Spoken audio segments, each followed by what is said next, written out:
Okay, in this question, you are to consider a value to be significantly low if its z-score is less than -2, or significantly high if the z-score is greater than 2.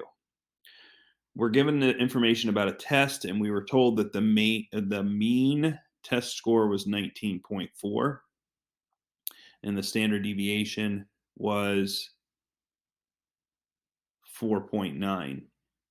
Okay, your question here is to try to determine what test scores are significantly low.